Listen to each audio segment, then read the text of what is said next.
guys, it's Lizzie. Hello, Lizzie. I'm Reverend JR. You seem very enthusiastic. So this is just a sit-down, unplanned video. I almost started crying just now thinking about it. There is no need to be upset. Because I was so close last summer to giving up my faith and not being a Christian, not believing in God. How did that happen? If I am being polite and giving you the benefit of the doubt and not being cynical, I would say it's because you actually questioned your belief and somehow came back to the conclusion that you are correct. Mind you, you said you done this at Bible camp, surrounded by people who are going to confirm your bias. But nonetheless, let's move on. Something else, so one of you tweeted me asking me about what my theory is on hell for people who are not saved. You know, that's very interesting. As a person who doesn't believe in your book, I do not believe in hell. And I know everyone's going to disagree with this. You know, I believe you are more intellectually honest than most apologists, so I'm going to give you some constructive criticism. Do not tell people how they are going to feel. You will not convert anyone that way. Also, I just agreed with you, so we're on the same page so far. So I don't really believe that hell is a place. Matthew 25:46. Then they will go away to eternal punishment, but the righteous to eternal life. Matthew 13:50. And throw them into the blazing furnace where there will be weeping and gnashing of teeth. Again, it's describing hell as a very real place. And you're saying you don't believe in it. And as a non-believer, I'm saying the same thing. I think that... Well, I think it's really difficult for any of us to understand any of this. So when I say anything about theology, it's kind of just like an idea. I'm not saying 100%. Clearly, I'm not claiming my videos are any kind of doctrine. So you know, that's a good sign. That you are not asserting it as though it is actually a thing. You sound kind of like I did when I started to become an atheist and question things even a bit more deeply. Because I believe the same as you said in one video. That you believe the best kind of belief is that which can be tested and stand up to it. That's why I have no reservations about speaking plainly to you, and I am doing so now by saying that giving you a chance to question even more skeptically those beliefs. If they stand up to my scrutiny and you still believe, then that's your prerogative, but at least you entertain the thought. I took an Old Testament class my last semester of Pepperdine, and we learned about the layout of the Jewish city. Well, for one, they wouldn't have been exclusively Jews for part of the Old Testament. Until Yahweh becomes the chosen king of Daniel, I think, or David, one of the two. Secondly, not all cities are the same, and you've got to remember people are writing these books because God inspires them, not because of how they build their cities. Unless you're saying God is not involved, which again is a very atheist thing to say. And this completely relates to my hell theory, just keep listening. So the ancient Israelite cities, there would be like a house, and then when the son would have a wife, he'd build a house connected to the house. And so it'd be like the house, and then like house, house, house, house, house, house, house, house, house, house, house, house. You know what I mean? And there'd be like more families living in the house. House, house, house. I'm sorry, I'm not very good at video editing, but that was too funny to pass up. So this relates to a lot of Bible passages in the New Testament. So Jesus says, I'm going to my Father's house to prepare a room for you. The word for mansion or room, whatever translation you have, I think I see where you're going with this, is to say that Jesus was just describing things not how God told him to, but instead how he observed humans doing things. Very interesting. And so there'd be kind of like a mega house, and then there'd be like another mega house, and then all of the mega houses would be like inside the city wall. Yeah, we're gonna have this big complex and it's gonna be huge. But then there was the gate. And we always talk about Heaven's Gate, yeah? We always hear about that. Guess what? The gate went up in the morning and down at night. Up in the morning and down at night. Up in the morning and down at night. Up in the morning and down at night. I'm sorry, this is just entirely too much fun. And then also, in the New Testament, Jesus talks about, he refers to hell as the trash dump burning outside of the city.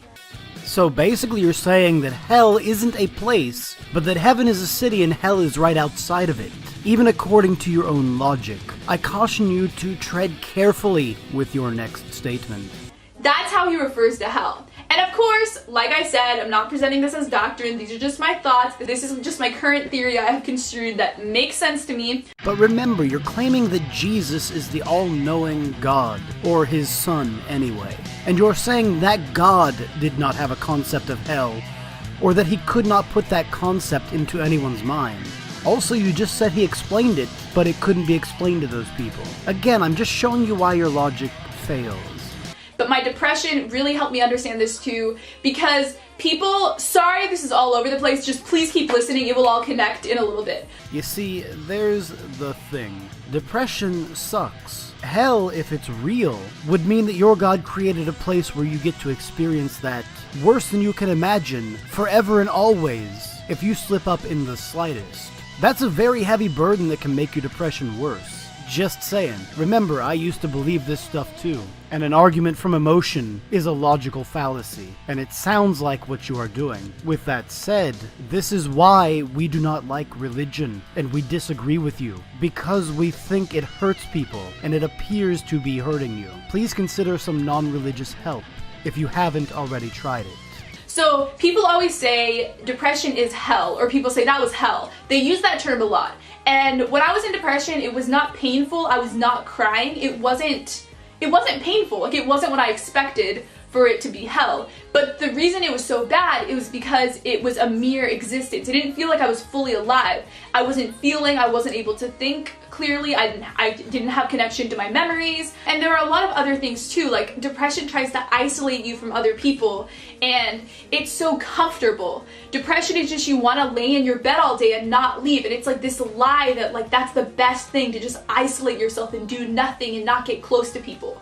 And that's what I think hell is. Now you see, there's one thing we can agree on. Depression is hell. I say this in the hopes that you will understand that depression is not something your God creates or allows to exist.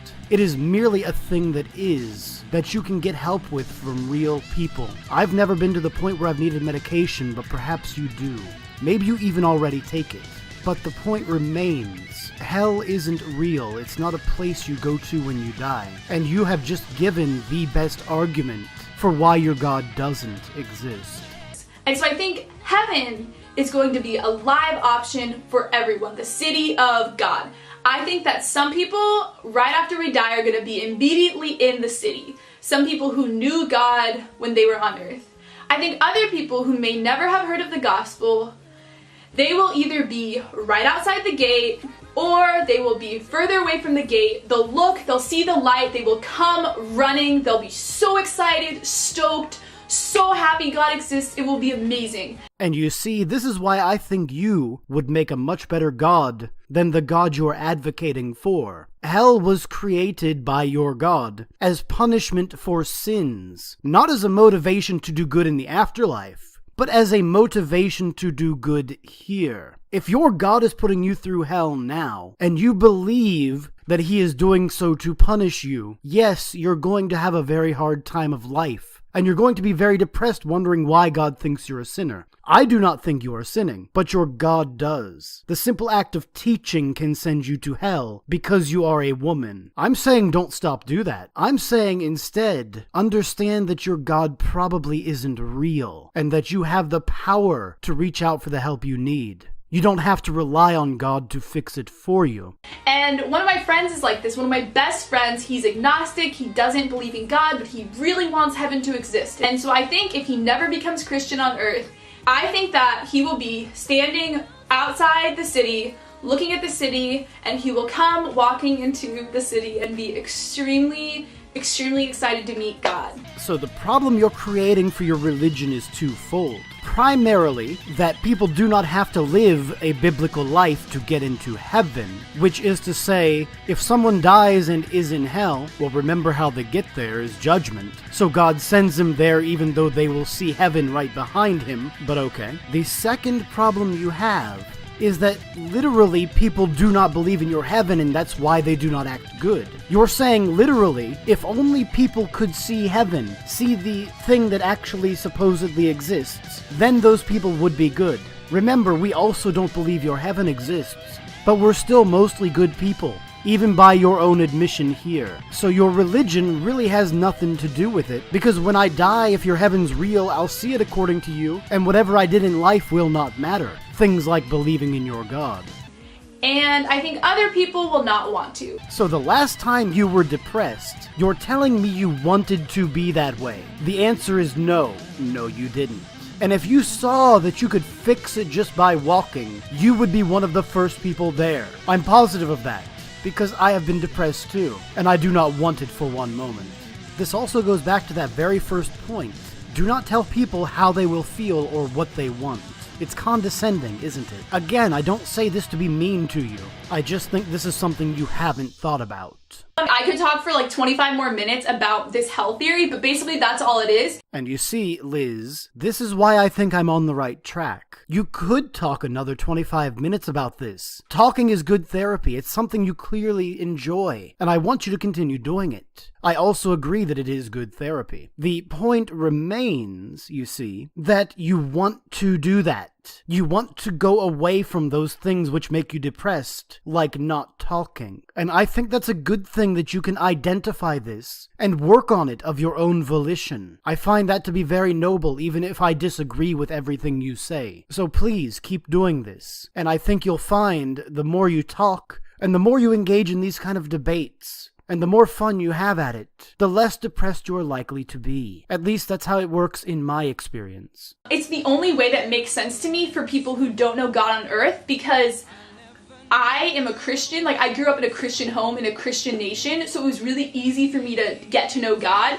But you see, here's the thing. We're not really a Christian nation. If we were, you would have been reprimanded publicly for speaking because you are a woman. However, our code of law is based on the Constitution, so we believe that you have the right to speak the same as a man, and that your worth is the same as a man, which is to say we are not a Christian nation, and you do not seem to know very well the God for whom you are advocating. You're free to advocate for another God that you believe in, but the one you're advocating for is not the one described in the Bible. Allow me to read for you 1 Timothy 2, that verse 14 there. And Adam was not deceived, but the woman. This could be very directly construed as you, Liz, trying to beguile others out of the teachings of the Bible. I bring this up not to try to dissuade you from your quest, but to show you what the Bible actually says. And even in the video right here, you are not wearing much, but that is not the cheapest shirt you can find. Certainly that is not the cheapest bed you can find. It is not the most becoming apparel of a godly, modest woman, according to the Bible. I don't care what you wear, I think it's a very nice shirt. But the Bible says you should not even be making these videos, because the men should be in charge. I agree with you that you should be able to speak your mind, but your Bible does not.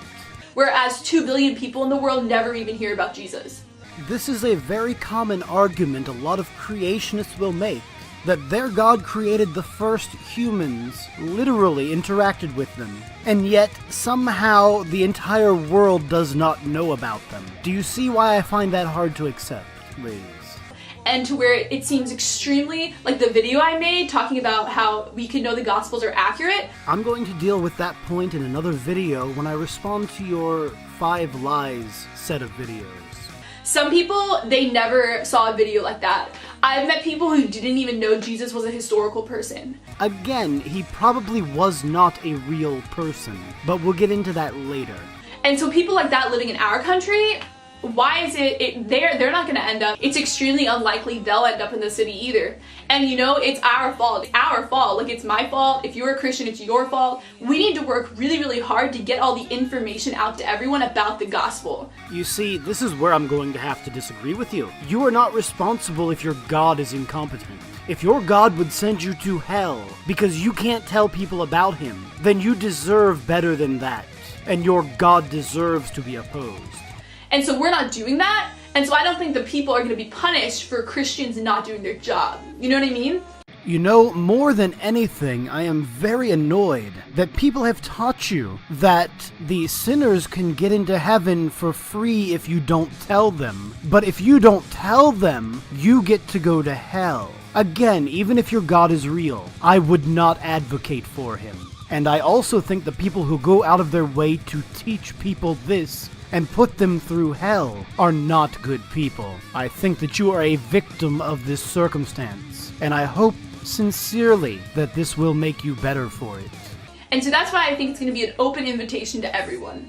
And I think some people are not going to want to be there. Alright, here's a question I have for you, presuming your premise is correct. Explain to me why you need to evangelize, why you need to tell anyone about this, when the people can just choose where they want to go when they die. That includes you, presumably. You have no burden to spread this, because you'll still get into heaven, and the other people who want to can. There's literally no benefit to evangelism. This is why I do not understand your concept of hell. It doesn't make any sense, and it doesn't fit in the Bible. It's certainly not any form of motivation to live a good life. Why do you think they mentioned heaven at all in the Bible, I wonder? I used to believe in universal salvation, but now I don't. So you believe in a real Jesus who really died for your real sins to save you from hell that you don't believe in, even though everyone can just walk to heaven when they die, regardless of their life. Tell me, Liz, why should I believe in your God when it literally doesn't make any difference? Especially if I don't want to be there. I am very confused, Liz, and I look forward to you expounding upon these ideas in the future. And there's a lot of reasons for that. So I think not everyone will want to be in heaven. I used to think everyone would want to be in heaven, but no, not everyone wants to be in heaven. Not everyone wants to surrender to God and be in heaven. But I think a lot of people who are not a Christian, don't know God, they do want to know God. If they met him and saw him, they would immediately want to surrender and serve, and they'd want to be in heaven. You know, I'd love to have a world created by a god who didn't think that polio needed to be here. But guess which one exists? So those are just my thoughts on that. I want to know your guys' thoughts too. I'm sure a lot of you will just be very into the Bible about what you think about it. That's exactly what I intend to do. And I appreciate your intellectual honesty, because that's hard to find. Because we can't understand God. Like, we just cannot understand God. So trying to constrain some hell view into some sentence doctrine is just crazy to me. This is why I find it really odd that you say the Bible perfectly describes Jesus, but somehow cannot perfectly describe hell because you can describe it better. Come on, Liz. But like the lady said, if you have any opinions, leave a comment down below. If you liked this, click the thumbs up. If you didn't, click the thumbs down. Go ahead and subscribe if you haven't already. Feel free to visit my links down below. I do have a Patreon if you feel like paying me for this stuff. And that's going to be it for today. As always, this has been Reverend JR, signing off.